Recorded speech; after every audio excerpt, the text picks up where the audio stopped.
This is Wellness Conversation Podcast. The information shared on this podcast is not a substitute for seeking help from a certified wellness professional. And now here's Madoni Njogu, MFT trained relational and sex therapist, with today's episode. Hello and welcome to another episode of Wellness Conversations Podcast. My name is Madoni Njogu, and on studio here we have our guest, Oyunga Pala. Oyunga, welcome. Thank you. I'm really excited about having Oyunga Pala on studio because we have known each other for a long time. And over the years, I have seen him evolve and use his medium as a way to communicate the stories of men. But let me not go too far ahead here. Oyunga, I'm curious, who are you? That's a hard question. Yes, who are you? Yeah, it's a hard question. I think typically they say we tend to only describe ourselves based on what we do for a living. Yeah. But we're a lot more than that.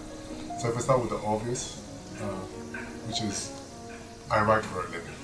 So you can call me a communicator. I came out with newspapers as a columnist.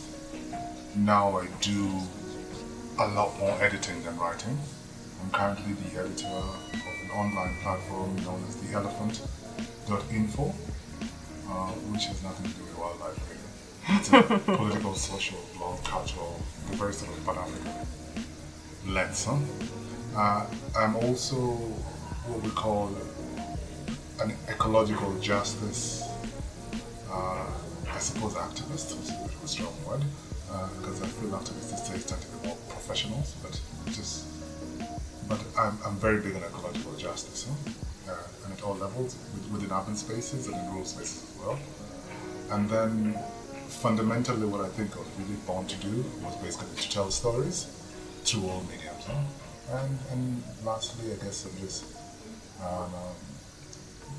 proud African man. I'm sorry, what?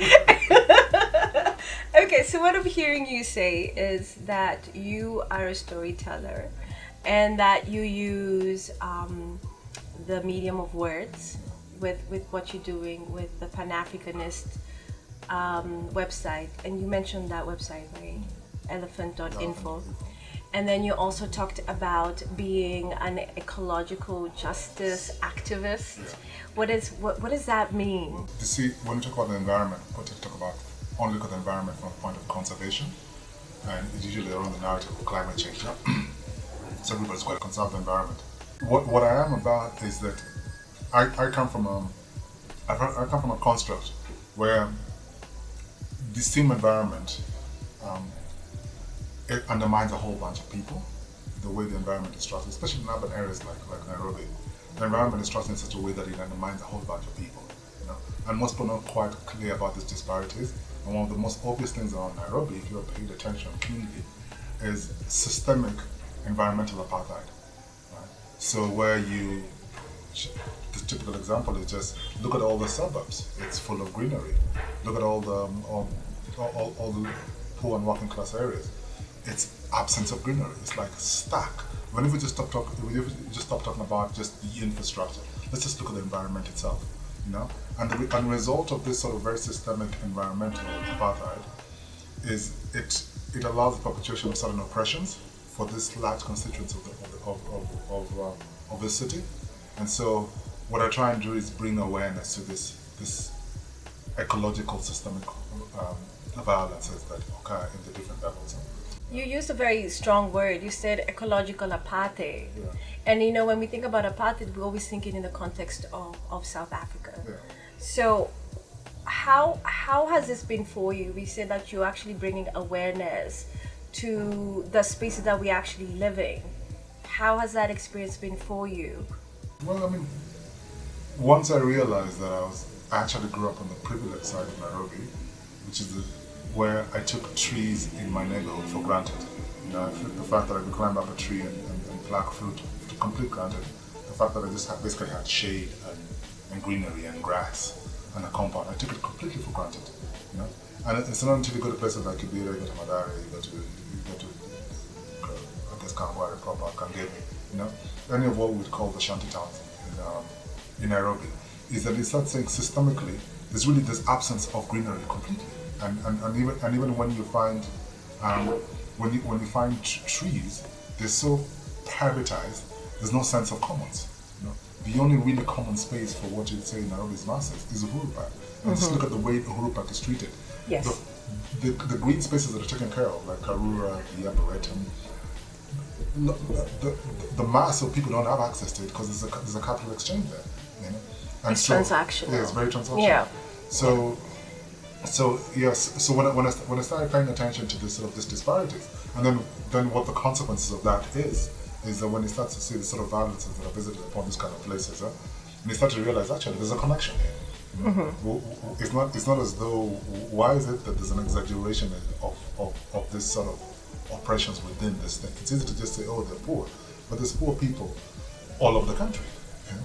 I mean, it's not as though poverty is limited limited to Nairobi, you know. But why is it? Why do we have sort of this exaggerated sort of like conditions in the specific spaces? And if you do it, and if you look at the one common denominator for me, at least in my analysis, was the environment plays a big part. You know. You're right. I mean, one of the things that I incorporate a lot in the work as I do as a relational and sex therapist is look around the spaces someone is living, because whatever ails our spirit, whatever ails our body is systemic, right? So it's not just the physical challenges, it's the environmental challenges. How are you living?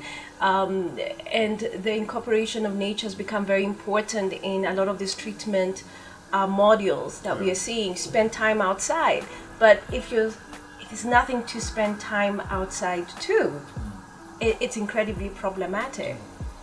Not to mention the grounding element of nature. Right. You see, humans, we are not creating a vacuum.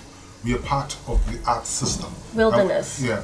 And we tend to have this sense of exceptionalism, as though we are separate creatures. You know, we're God's special separate creatures, and which is pretty much the reason why we treat the environment the way we do, because there's a sense of separation from nature, as it were. You know, and you find everywhere where there's connectedness, and this is why the rural areas have a certain different way of restabilizing outside of the center, where there's no control. There's certain sensibilities that seem to sort of be ingrained within the community. A lot of it is basically it's a big part of environmental grounding, you know. And when we're now going through a generation of society that have no environmental grounding whatsoever, which means there's no earthing, you know. So especially for men, if you're growing up completely divorced from the environment, and then you're relying completely purely on your intellectual resources in a system that completely undermines you based on where you come from, we're basically condemning entire generations, completely entire generations, because then we're reduced basically their use in this society as a resource, right? It's like completely been minimized, right? It's a resource to be exploited and to be discarded, right? And in this particular case, the way our class system has been set up is just disposable bodies. And I really want to sort of segue to that, because we were actually going to discuss the what I'd like to call the calling of your heart. We talked about men and how it's essential for men to have a sense of grounding. And I'm curious, when we talk about that in relation to the Me Too movement, in relation to the third wave of feminism, how does that play around? Because I'm hearing, and correct me if I'm wrong, that there's a disconnect in the ways that men are moving in the world based on your experience. Yeah. First of all, Me Too and the feminist movement have their place, right? But I think for everything in the world, it's all about context, right? And we all have an auntie of mine who wrote a really beautiful article. She's a medical anthropologist, Dr. Oyunga Pala, and she wrote a piece called "The Ground We Stand On." So the assumption is that there's only one kind of feminism, and the feminism tends to be the Caucasian version, and specifically the American version of that feminism, and that's all we sort of operate within. But there's different sort of feminism. If you look at our traditional cultures, there are different levels. I like to say a lot, and I like to emphasize that a lot of young men of my generation, and I think many still, and the tradition still continues, were brought up in kitchens. Like literally our first grounding of responsibility and everything happened around the kitchen because we were hanging around our mothers and our sisters as basically sort of like apprentice or spanner boys of sorts, the guys who were saying, but we're basically the intermediaries between what our mothers were doing in the kitchen and what our fathers were doing outdoors. You know, and our fathers had to, were the ones who intervened, the ones who broke. So they're like, the men would ask you, go find out what's happened in the kitchen. Yes. The women ask you, go find out if the men are ready. Yes, you know? And that's how we learned our responsibility. So there's a problem to look at, especially when we do a lot of this gender discourses, in terms of always to approach it from terms of battle or success, as opposed to systemic problems, right? So people always approach it from the point of that the biological framework is the problem. The very fact that you're a woman is inherently the problem. The very fact that you're married is inherently the problem. My point of view is a little bit different. I come from more systemic. If you evolve from within a systemic reality that exaggerates these differences, then yes, the clashes are bound to happen. That is true. Yeah. That's what I'm saying. So my job here is not to say no, there's no validity in those movements. No, they do. They sprout from real experiences and the reactions to real experiences. However, in the scheme of struggles, everybody must be allowed to express their own pain. And this sometimes is what happens especially when men start to discuss their own pain. Just because of the systemic oppressions that disproportionately presented by male faces, right, there's a tendency to assume that all men are co-opted in what appears to be sort of like systemic oppression. And that's so far from the truth. And I always say that there is no hierarchy to suffering. So, but then I think what I'm hearing you say is that I think why there's such a disconnect in holding space for men to express themselves in the ways that they feel most comfortable is because what we have seen as those that perpetuate this schisms are male identifying bodies. And one of the things I sort of been thinking about, because I've been back home and I've experienced 2 election cycles, and what comes up for me is because we never dealt with what happened in 2007 with the post-election violence, that sort of trauma, because that's a collective trauma, and we've never sort of had a way to navigate through what it meant where portions of this country broke down. And so now with the last 2 election cycles where folks have felt disenfranchised, and admittedly so, that the only ways that people have been allowed to express themselves is through acts of violence and violent speech. And I find that if you are not allowed to express yourself, you're still going to express yourself. It's just that the way that it's done becomes detrimental. How have you, in your experiences and conversations you've had with men through their work as an environmental, ecological. It's a very fancy word. It is. I'm a guy who plants trees. Places where potential trees don't belong.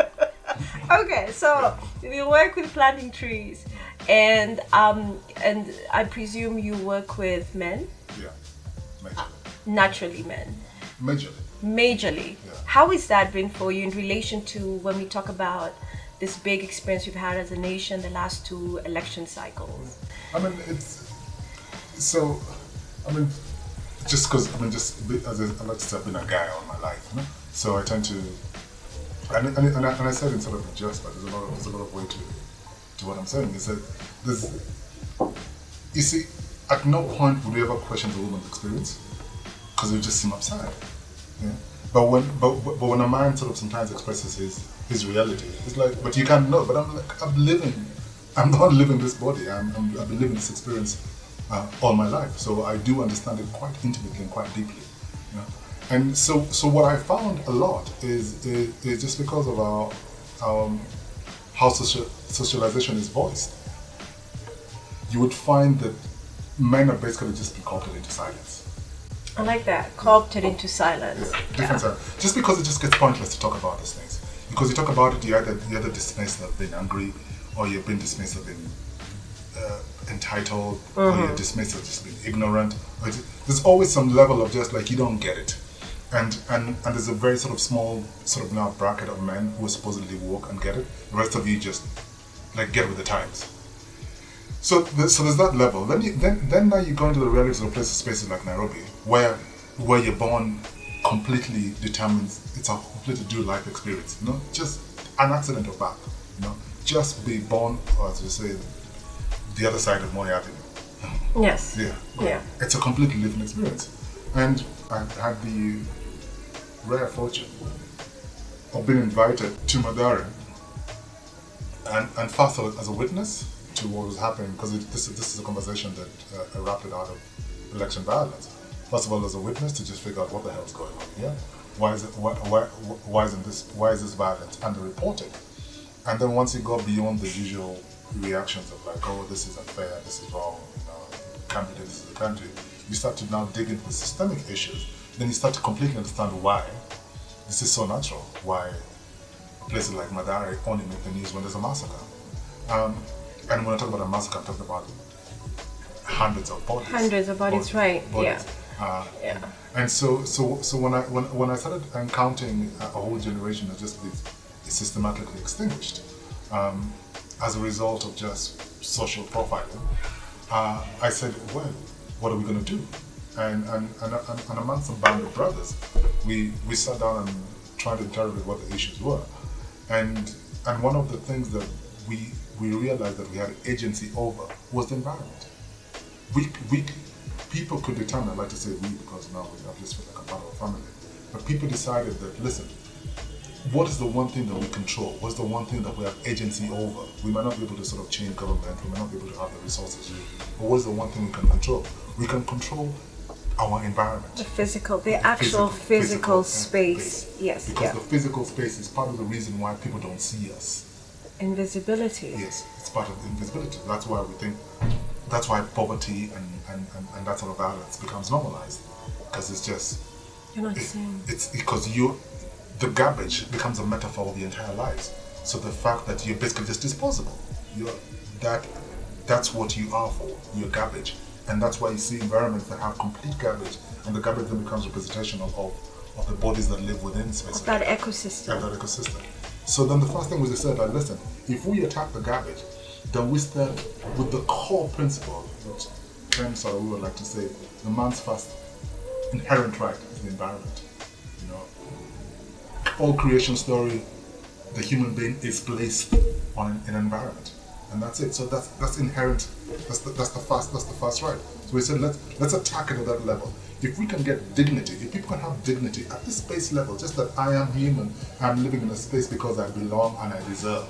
And because you're a man, yeah. I am here. I'm worthy. Yeah.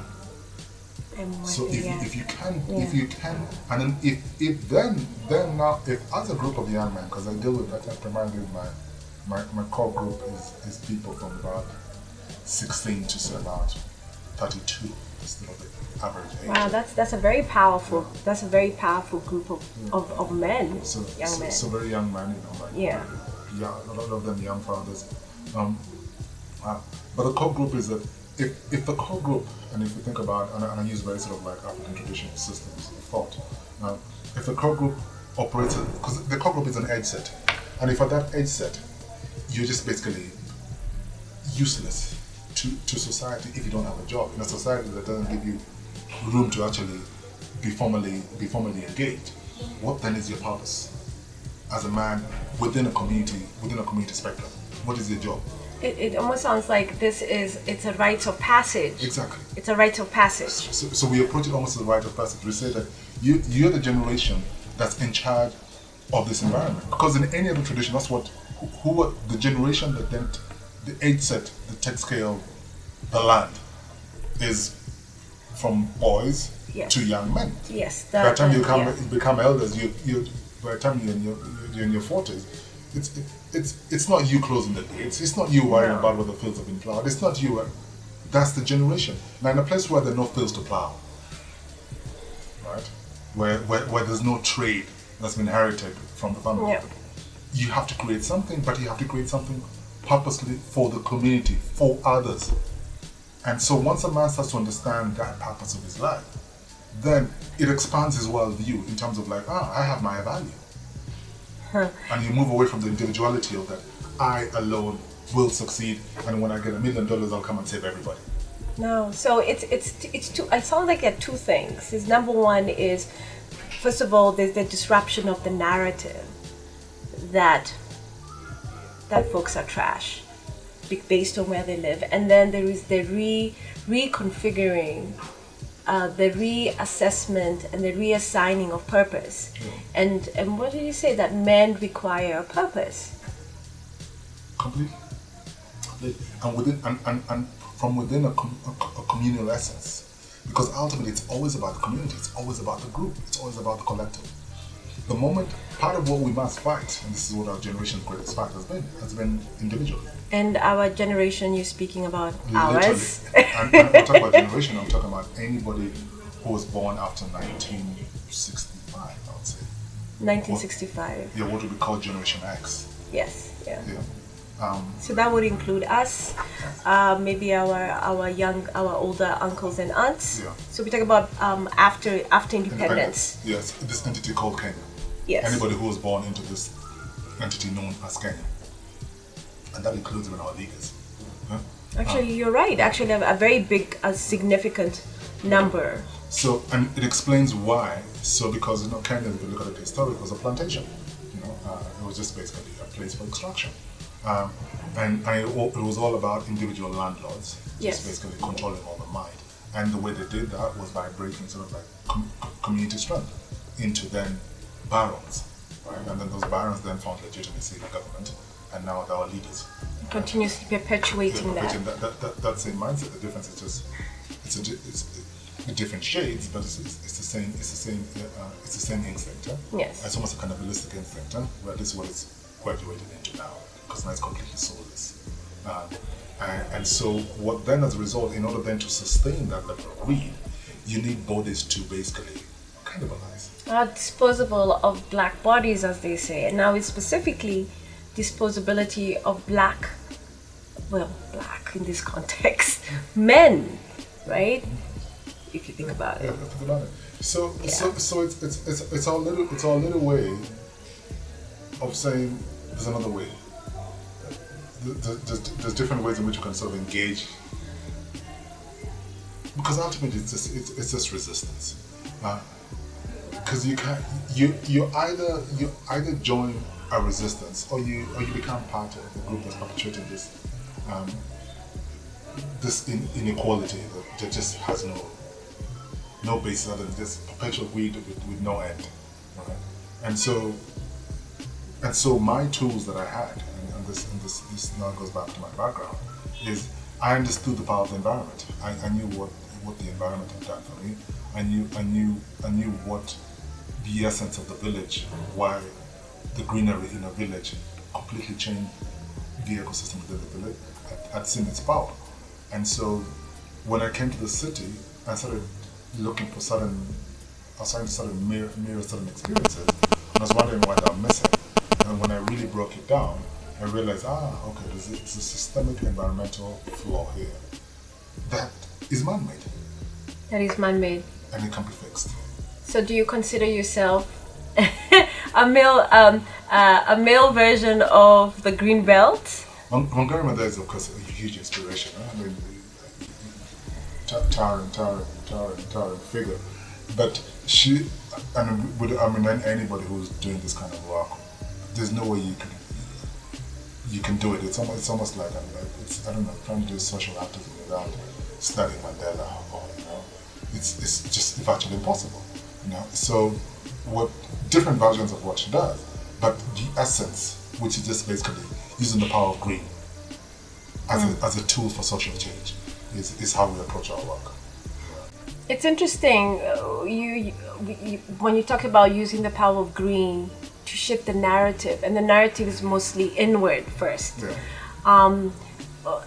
It doesn't sound very masculine because when we think of masculine in quotes, because when we think about men is always in context of physical movement, physical aggression, because when you think about planting, it's a very, it's earthing, but it's also considered very feminine work in a lot of ways. Yeah, but I guess that's part of the illusion of the frames of which we use to look at masculinity. And that's, I'm not going to blame Western frames. Because Western frames are very solid in terms of... And There's a rigidity. Yeah, which is why they're convulsing, because now they've been forced to deal with their range of diversity, and they can't cope, right? Which is why we've got the alphabet people. As, the who? The alphabet people. What are the alphabet people? LGBTQ. Oh! I was like, who are those people? I don't know those. Okay. In the sense of the range of experiences of how you can do gender, right? Now, within an African context, those ranges were accepted. That is true. Yeah, those accepted. So yes. there's no one way to do guy, right? There's a variety of ways that everybody had access to. Now, the symbolism of the tree, and this is the symbolism of the tree, is for us as men specifically. It's about a quest towards wholeness, right? And in the tree is all the symbolism that we need, because it's about the rootedness of the tree. It's about the strength of the tree. It's about the resilience of the tree, but it's also about the yielding of the tree. So everything that you need to understand about the male journey, the tree can teach you. And it's the balance. It's the balance of strength and softness. It's the balance of like rigidity and yielding. So the tree teaches you to balance your energies, your feminine and your masculine side, into what now becomes the human. The totality is what our pursuit as men. That's our entire pursuit, is to work towards balancing ourselves. Ultimately, we by custom we seek it in marriage, right? That's where the union happens. Right. But ultimately, the first union has to happen internally. Yeah, that's true. That's right. And when you think about, for instance, the work of Joseph Campbell, when he talks about the hero's journey, it's always the emphasis of the inward journey first. If you look about the original people of Australia, the initiation rites were always an inward journey, because you can't really give out what you haven't really dug inside yourself. What you're not. Or what you're not, right? Yeah. So which is why then it's how we choose, and it's about, and I guess the limitation of labeling. It's how we choose to label strength, and we choose to label strength as hard and rigid. But real strength is actually soft. Look at water. Yes. It's really soft. If you really want to be strong, look at Mandela. What's his real strength? It's the softness. He's not Julius Malema. He's not. Yeah, he started out as a Julius Malema as a youth. Yes, he did. Fiery speeches. Yes. But his real strength is actually softness. Well, would someone say it's because of time? Exactly, and which is the lesson of the tree. It is the life's journey. It is a very conscious. It's a very conscious sense of evolution, and which is the natural cycle of life. And so it's to go back, it's to reroute ourselves back with nature, in order to understand, this is how to do living, and something we've forgotten completely. When I really I definitely relate with the trees, because number one, I like trees, and also when we've read like recent studies that say that trees actually communicate with each other. So the wildwood web. Right. So when you talked about that, masculinity is always in the context of community, in the community of other men, other trees. I'm curious what, I don't want to call them challenges, let me say opportunities for growth that you have experienced or continue to experience with this calling of your work. Well, I mean, the first really obvious one is just that the individual is overrated. The individual is overrated. Yeah, it's all about the collective, right? So we have to engage with the collective all the time, because we are products of a collective. I mean, the simple analogy is as a child, you're helpless for the first 5 years of your life. It's a community of people taking care of you. And suddenly, we become adults, and suddenly we forget that this is how we perpetuate ourselves as a race. Right? So the idea is, the first was just that we need to organize well, to tackle our problems. But the second also was not to underestimate the power, and this is the flip side of the same argument, is not to underestimate the power of the individual, right? That a single entity who decides and sees something. We have a saying in this group that I work with called the Mathare Green Movement. Don't call it a problem if you don't have the solution. So we say the person who calls out the problem can see a solution. So it is imperative of that person to step up and help resolve it. Because why are you calling it a problem? It's going to rain.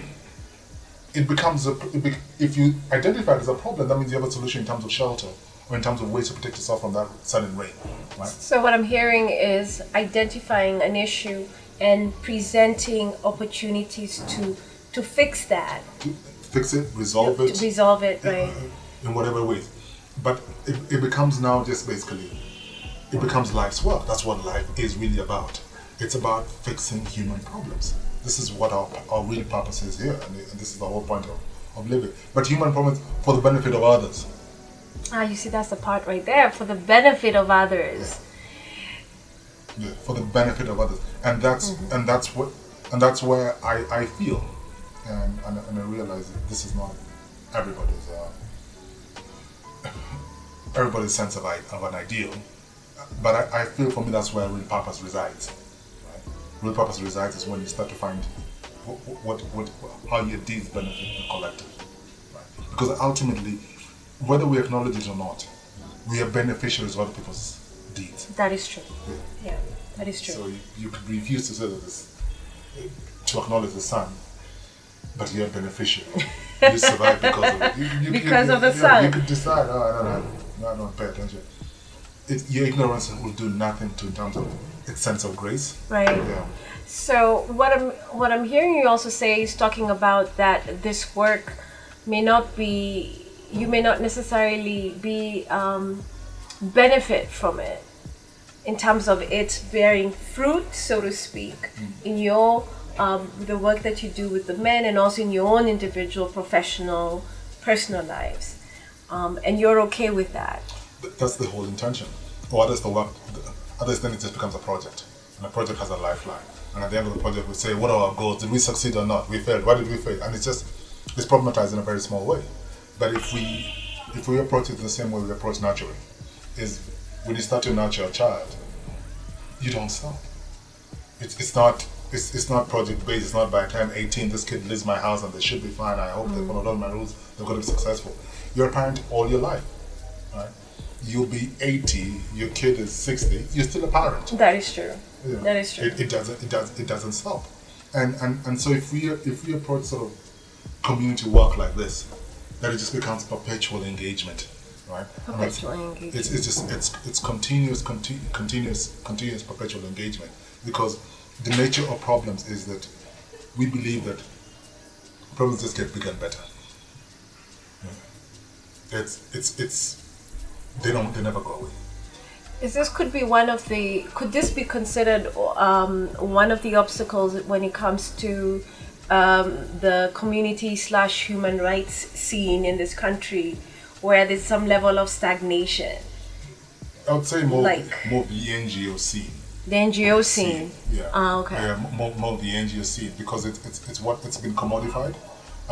So where there is a water problem, and you want to sort of like give it a strict material solution. A very good example, I was told, that helps illustrate this thing was, I can't quite remember the actual specifics, locational specifics, but about a village in India where the women used to supposedly spend a lot of time going to fetch water. They'd spend up to 2-3 hours just walking all the way to the river to fetch water. And so this NGO person comes and looks at the problem and says, we're going to resolve this problem. Women's labor here is not being accounted for. So what do? They sink a well right in the village, and next to it, like a couple of wells around the home. So they'll be completely cut off the walking time. So what happens is suddenly the village side, a lot of quarrels start coming up. there are a lot of squabbles coming up. It took anthropologists to tell them that, listen, that time, that 3 hours was the only sort of alone time women had for themselves. Right? So it wasn't just only about fetching water. It was a time when they got to connect with each other, the time when they just got to be away from the, so you, from your lenses, you looked at it as, oh, and just women being exploited. But for the women, it's actually, it was their time, you know. And so the moment you cut off a major social dynamic within that particular social ecosystem. Right. So in a way, the way we approach this approaching problems completely materially, right, without looking at sort of like the holistic solution of just like how much it's going to cost. That's just how everybody thinks these days. How much it's going to cost? How much it's going to cost?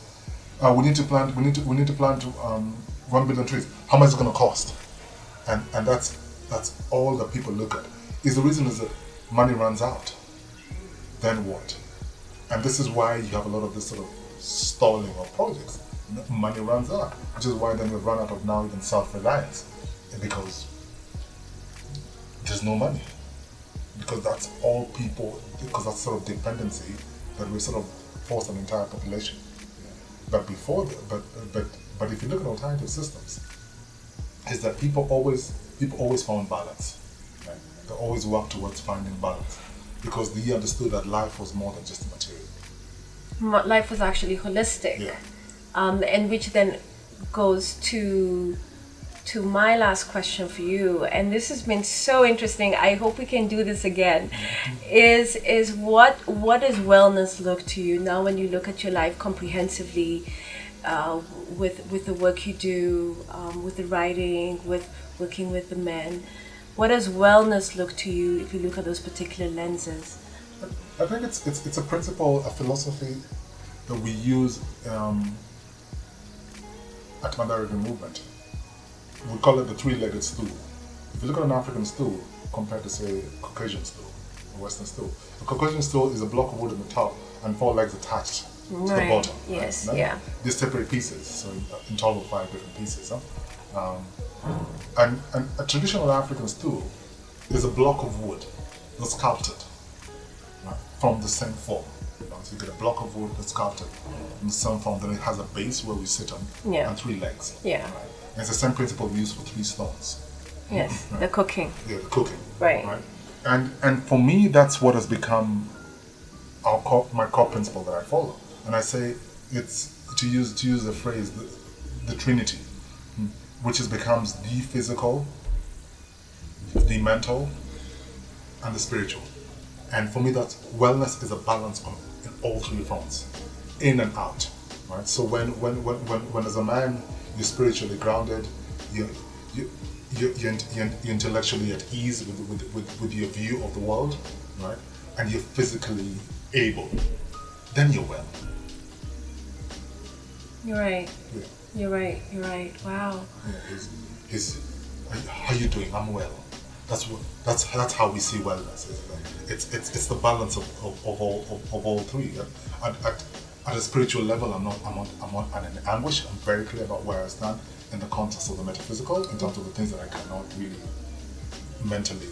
In terms of you have found ways to navigate existential crises, Yes. right? In terms of my own intellectual ability, I'm working within a systematic framework where I can resolve my own problems, engaging my brain, and physically, I'm able to use my body in ways that that basically sustain my life.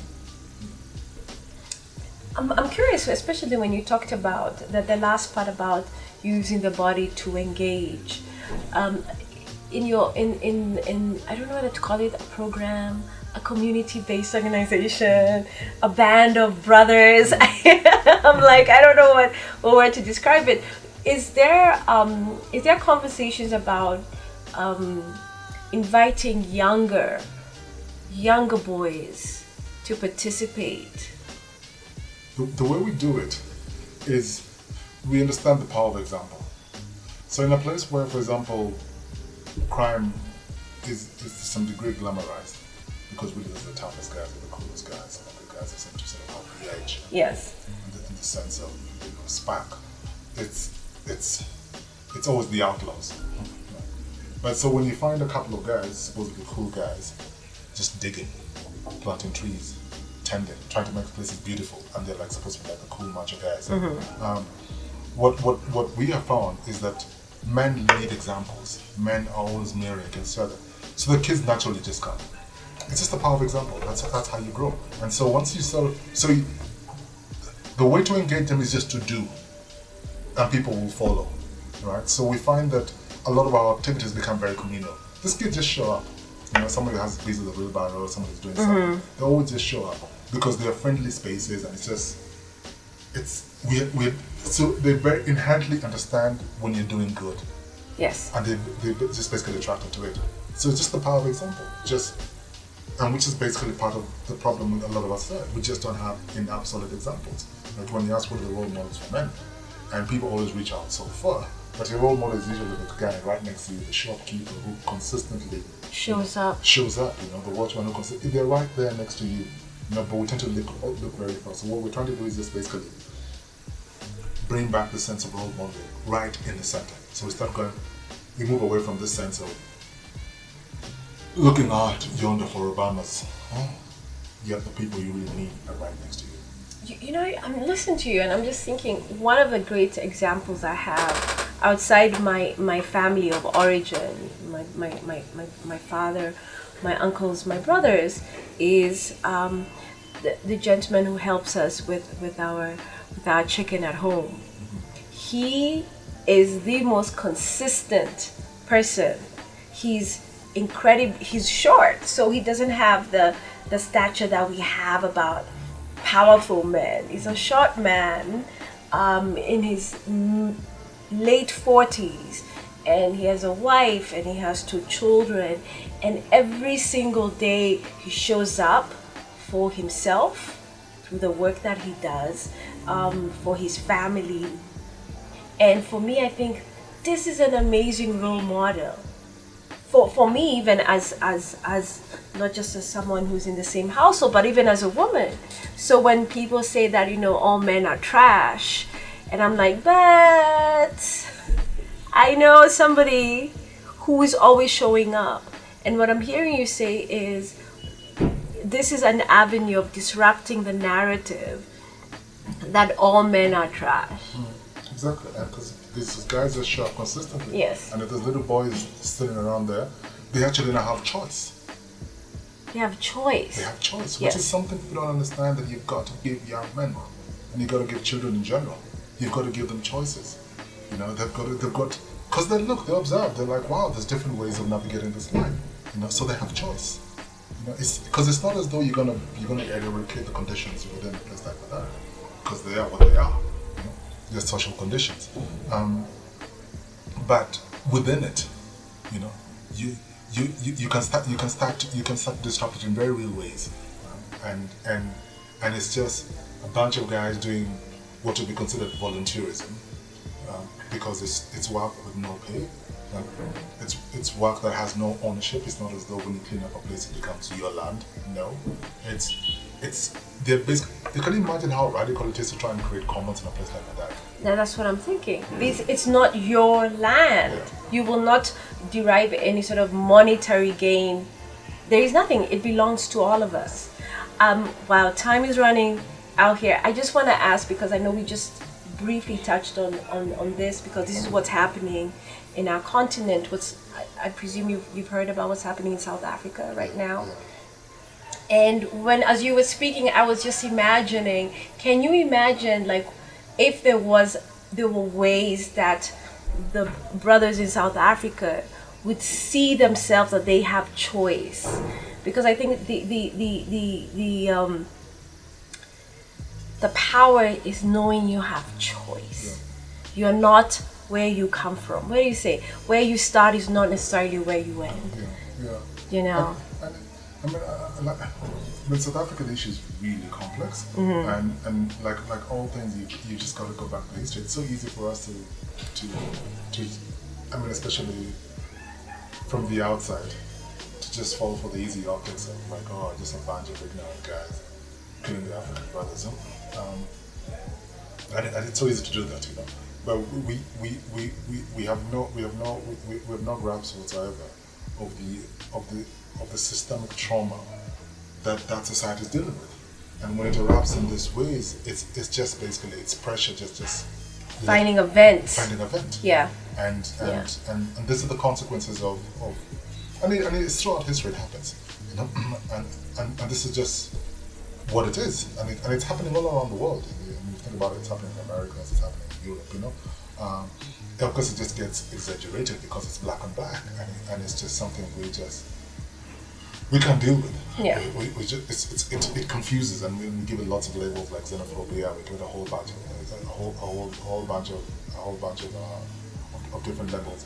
But ultimately, it is just it's trauma that is just seeking release. Yeah. And so in order to sort of like resolve all of those things, you almost have to go back. And this is where our methodology is you've got to look at the ecological. You've got to use the tools of nature to bring about healing. You know, because ultimately people have to heal. If you don't heal people, this problem will just exaggerate. It will just keep perpetuating itself across generations. So you've got to very deliberately go into the process of healing. Yeah? And the way to heal man is to heal his environment. Yeah. That's God's work. That is true. And you are doing God's work. And so we're gonna add all the links to you. I presume you have like a Facebook page. Yeah, we're gonna have a website now, which is great too. And and the rest of that stuff. I also blog. I'm not writing as much. Oyungapala.com. So I think I've taken a sort of sabbatical from writing, but I've been living and doing a lot of sort of engagement. Yeah. So I'm hoping a lot of this sort of experiences that I can now start to put word to paper. Right. And just basically, you know, give people different insights and just different ways we can look at some of these problems that we live with and ways in which we can sort of resolve them. I'm really excited to read the words because we had a really great conversation. So we'll go ahead and we'll add all the links to your website and contact information in the show notes. Yeah. And thank you for joining us. And wherever you are in the world, remember healing is your birthright, and enjoy the rest of your day. Thank you so much. You're welcome. Bye.